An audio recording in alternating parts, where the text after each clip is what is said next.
कि अमेरिका और ईरान के बीच में बातचीत हो रही है। देखें, अमेरिका ने ये दावा किया है कि ये बातचीत का आगाज़ अमेरिका की जानिब से नहीं किया गया, ये आगाज़ ईरान की जानिब से किया गया। अब इसके अंदर डोनाल्ड ट्रंप का जो स्टेटमेंट है, डोनाल्ड ट्रंप ने कहा कि जब मैंने धमकी लगाई कि मैं बहुत बड़ी तबाही फेरूंगा और मैं बड़ा ज़ोरदार हमला करके इतनी बड़ी तबाही फेरने वाला था कि ईरान को अपना एनर्जी का इंफ्रास्ट्रक्चर वापस बहाल करने में कई साल लग जाते, और ये भी दावा किया कि 10 अरब डॉलर भी लग जाते, यानी बहुत बड़ा नुकसान डोनाल्ड ट्रंप के मुताबिक ईरान का होने वाला था। तो डोनाल्ड ट्रंप का कहना है कि उस नुकसान के डर से ईरान ने फौरी तौर पे खुद ही हमसे रब्ता किया, और हमने रब्ता नहीं किया। हम उम्मीद करते हैं कि मुज़ाकरात के नतीजे में फ़ायदा होगा।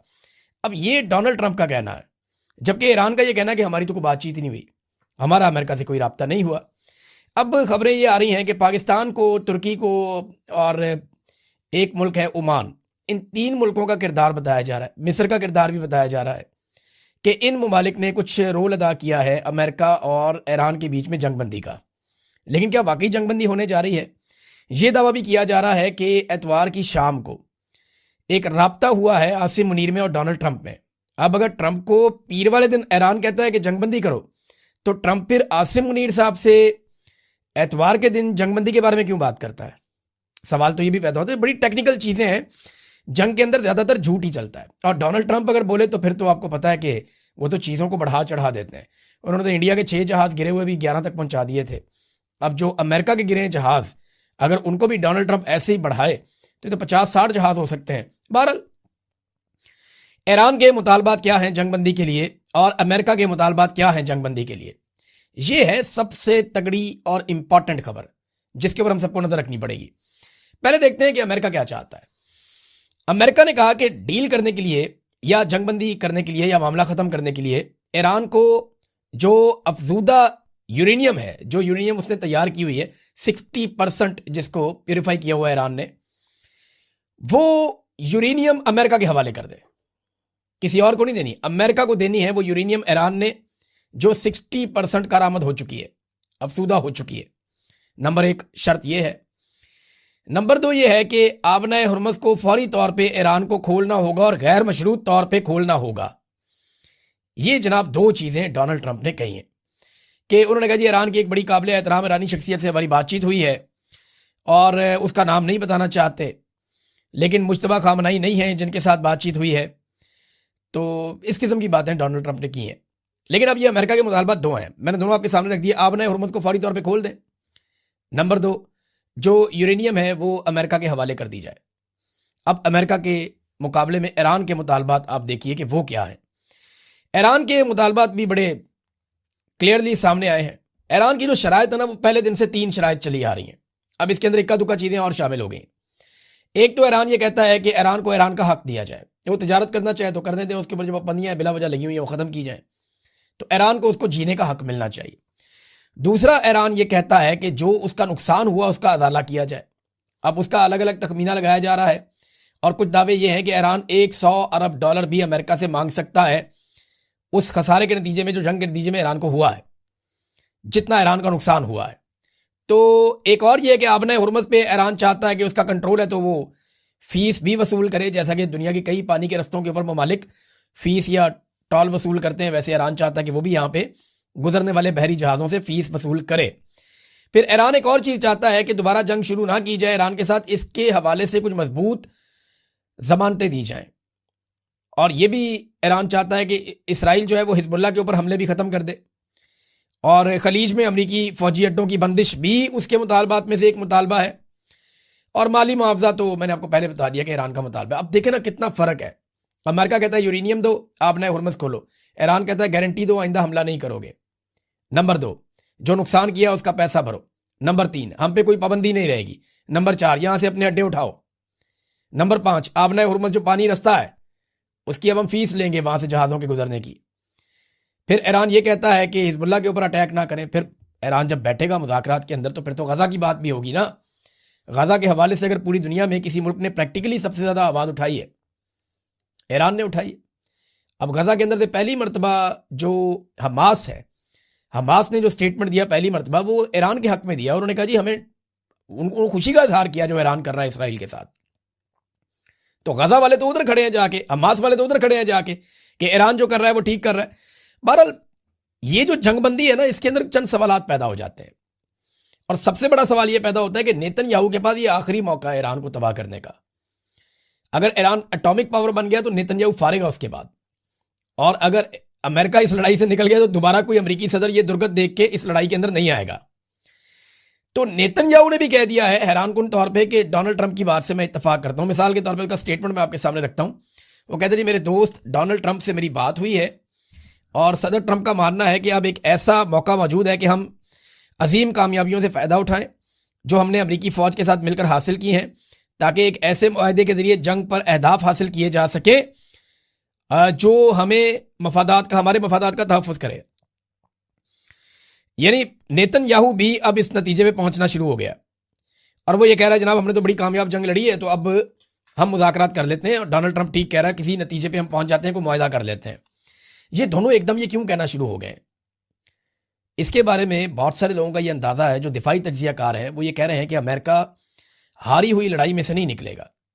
अभी तक अमेरिका को कोई फेस सेविंग नहीं मिली, अमेरिका को इस लड़ाई का कोई नतीजा नहीं मिला, बल्कि अमेरिका पूरी दुनिया में एक्सपोज हो गया। इसराइल का दिफाई निज़ाम, अमेरिका का दिफाई निज़ाम पूरी दुनिया के अंदर गंदा हो गया। अमेरिका के जो है वो 1.5 दर्जन के करीब तैयारे गिर गए हैं और लगातार उसे जंग में नुकसान हो रहा है। उसका बैरी जहाज जल रहा है पानी के अंदर, उसके इत्तेहादी उसको छोड़ गए हैं, कोई उसकी मदद करने के लिए नहीं आ रहा। डोनाल्ड ट्रंप इमदाद इमदाद चिल्ला रहा है, लेकिन उसके पुराने इत्तेहादी उसकी मदद नहीं कर रहे। ऐसी सूरत हाल में अगर अमेरिका इस जंग से निकल जाता है तो ये तो बड़ी सुबकी वाली बात हो जाएगी, बहुत शर्मिंदगी वाली बात हो जाएगी। तो दो ही रीज़न हो सकते हैं पाकिस्तान को बीच में डालने के। देखिए, शहबाज शरीफ को अगर बीच में डाला है या आसिम मुनीर को, तो दो वजह हो सकती है ना। देखें ना, अगर सुपर पावर की सुपर पावरी हमारी मदद तक महदूद रह गई है तो फिर तो सुलह ही कर ले, इससे अच्छा है। यानी हम पाकिस्तान अब दुनिया को बचाएगा, दुनिया की मदद करेगा, अल्लाह करे वो दिन आ जाए, लेकिन इस वक्त तो पाकिस्तान अपने आप को नहीं बचा पा रहा। यानी हम दुनिया की सुलह कराने चले हुए हैं, पाकिस्तान के अंदर जो जंग चल रही है उसमें पाकिस्तान दहशतगर्दी की इतनी खौफनाक लपेट में है, उससे हम नहीं निपट पा रहे। हम दुनिया की हिफाजत कर रहे हैं, अपनी नहीं कर पा रहे। जो आलमी रैंकिंग आई है उसमें दहशतगर्दी में पाकिस्तान दुनिया में नंबर 1 हो गया है।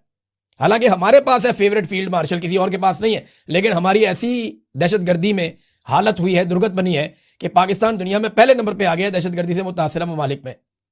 हालत हमारी ये है। तो हम अमेरिका को कैसे बचा सकते हैं? बहरहाल अमेरिका को हम पे ये तो ट्रस्ट है कि ये अपने बंदे हैं, वफादार लोग हैं, जो बात करेंगे ये वो कह देंगे जाके, और हमारे बगैर ये नहीं चलेंगे। अब या तो डोनाल्ड ट्रंप को शटअप कॉल मिल गई है कि लड़ाई से भागो, बंद करो इसको, हम नहीं लड़ सकते, या फिर डोनाल्ड ट्रंप टाइम गेन कर रहा है। देखिए ना, सवाल ये पैदा होता है कि क्या आसिम मुनीर अमेरिका को एक फेस सेविंग लेकर दे सकते हैं? तो जवाब है कैसे। अमेरिका को फेस सेविंग लेकर देंगे तो ईरान के अंदर मामला नहीं बनेगा, ईरान को कुछ लेकर देंगे तो अमेरिका में मामला नहीं बनेगा। तो बीच का रास्ता कैसे निकलेगा, ये है सबसे बड़ा सवाल। वो ईरान है, वो तो जान पे खेल कर लड़ रहे हैं। वो कोई ऐसी कंट्री है, ऐसी नेशन तो नहीं है जो कहेंगे ठीक है हम लात नीचे रख लेते हैं। वो तो कहेंगे लात ऊपर रखनी है अपनी। तो ये किस तरीके से करेंगे? अरबों से भी मशवरा नहीं किया जब अमेरिका ने लड़ाई की थी। क्या ये गारंटी आसिम मुनीर साहब दे सकते हैं ईरान को कि अमेरिका दोबारा अटैक नहीं करेगा? पिछली मरतबा बरतानिया, उनका जो सबसे बड़ा इत्तेहादी था, वो मुज़ाकरात में शामिल था, वो कहता हमें भी पता नहीं चला इन्होंने जाके अटैक कर दिया, अरबों को पता नहीं चला इन्होंने जाके अटैक कर दिया। तो ये शिकवा तो उनके इत्तेहादियों का भी था। तो गारंटी देना भी बड़ा मुश्किल है, अमेरिका को फेस सेविंग लेकर देना भी बड़ा मुश्किल है, और अगर लेकर देनी है तो किस नौयत की फेस सेविंग लेकर देनी है। बहुत अभी देखें ना, 4,500 अमरीकी फौजी रस्ते में जो मिडिल ईस्ट में आ रहे हैं। अब उनको पहुंचने में और सेटल होने में 4-5 दिन का टाइम चाहिए। तो 5 दिन तो मांग लिया डोनाल्ड ट्रंप ने, और वो इसको एक जंगबंदी समझ रहे हैं, लेकिन जंगबंदी हुई नहीं है। अभी भी ईरान जवाबी हमले कर रहा है, और ईरान के जवाबी हमलों के हवाले से इन्होंने 6 ड्रोन मारे हैं शाम के इलाके खराबुल जेर में। वहाँ पे एक 6 ड्रोन मारे गए हैं, वो वहीं से उड़े थे, लेकिन ईरान की हमायतियों ने मारे हैं। ईरान ने खुद नहीं मारे। वहाँ पे अमेरिकन फौजियों के नुकसानात का भी इतला मिल रही है, जबकि 3 बड़े हमले जो हैं वो ईरान ने अभी किए हैं, इसराइल पे और अमरीकी अड्डों पे, और उनकी जिम्मेदारी भी ईरान कबूल कर रहा है। यानी ये 3 बड़े हमले मजीद हुए हैं ईरान की जानिब से। तो लड़ाई ऐसे ख़त्म नहीं हुई, अभी लड़ाई अभी चल रही है। अच्छा, इसमें जो है ना वो एक चीज़ और है, डोनाल्ड ट्रंप के लिए अमेरिका में एक बहुत बड़ी मुश्किल पैदा हो रही है। ये वो मुश्किल से बचने का भी एक तरीका हो सकता है कि जंग बंदी करें। फिलहाल देखें अमेरिका में हम कैसे मैनेज करते हैं, क्योंकि 28 तारीख को हफ्ते के रोज अमेरिका में नो किंग्स मूवमेंट चल रही है। नो किंग्स मूवमेंट के हमारे यहां बादशाह नहीं है, डोनाल्ड ट्रंप बादशाह की तरह चलते हैं।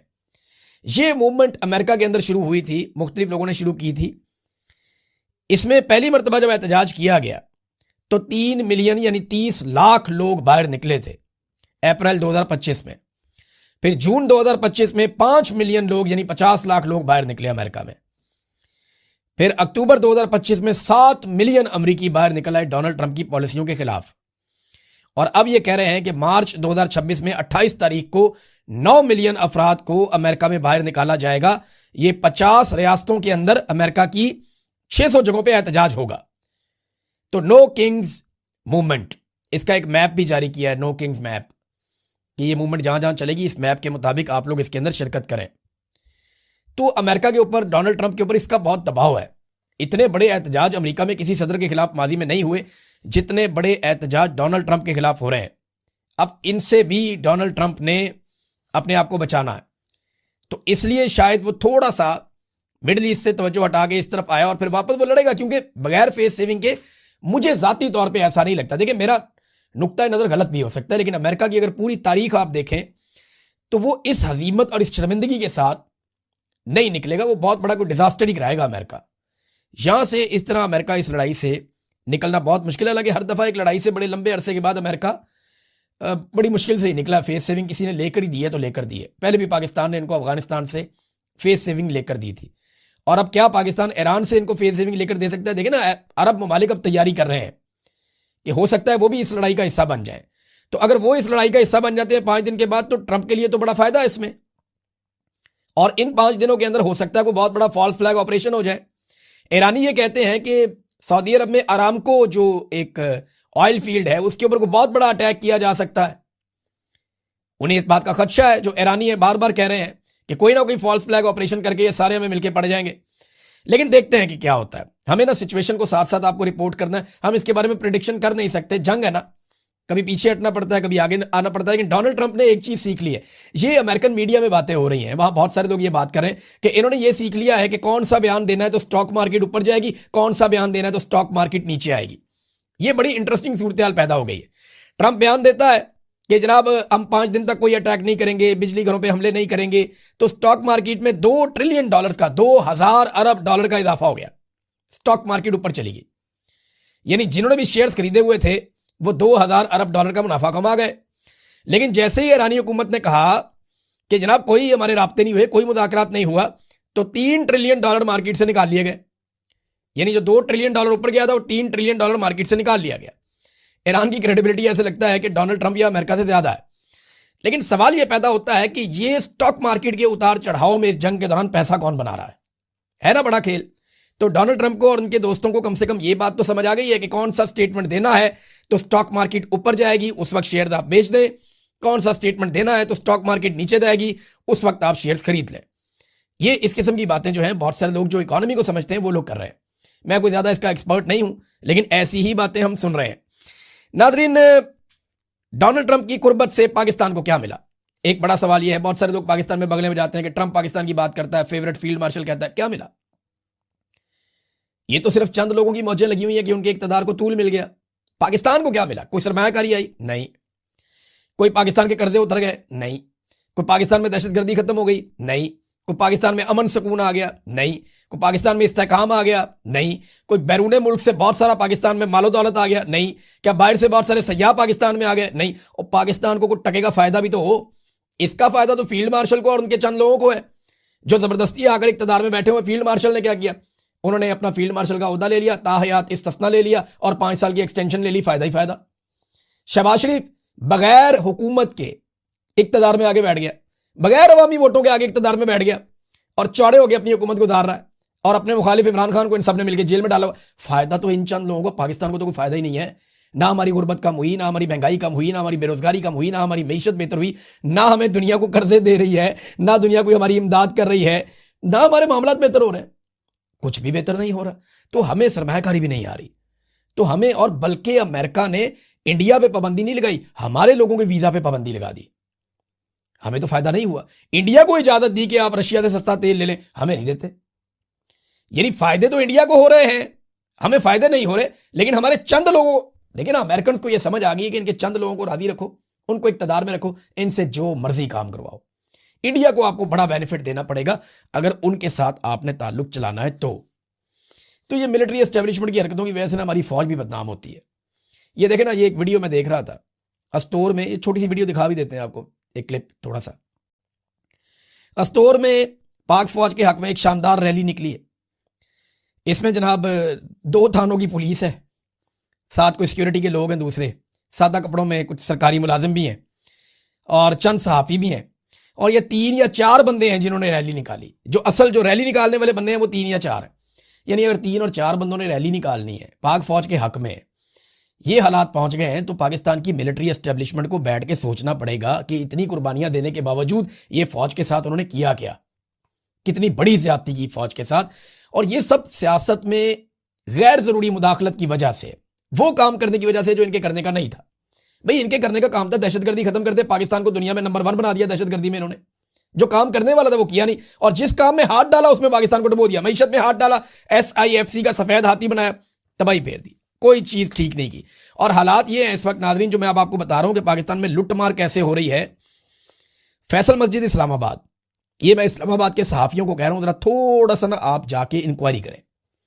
इस्लामाबाद के जो मेरे दोस्त हैं सहाफी, मैं उन्हें मौका दे रहा हूं कि वो जाके इसके ऊपर इंक्वायरी कर लें, वरना चंद दिनों के अंदर मैं ये सारी खबर देने वाला हूं।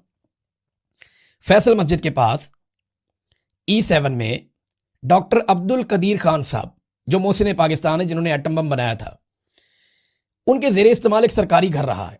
अच्छा बड़ा घर है, खूबसूरत। इस घर का किराया भी ना 15-20 लाख रुपया महीना किराया होगा इसका, शायद इससे भी ज्यादा हो। बड़ा जबरदस्त घर है।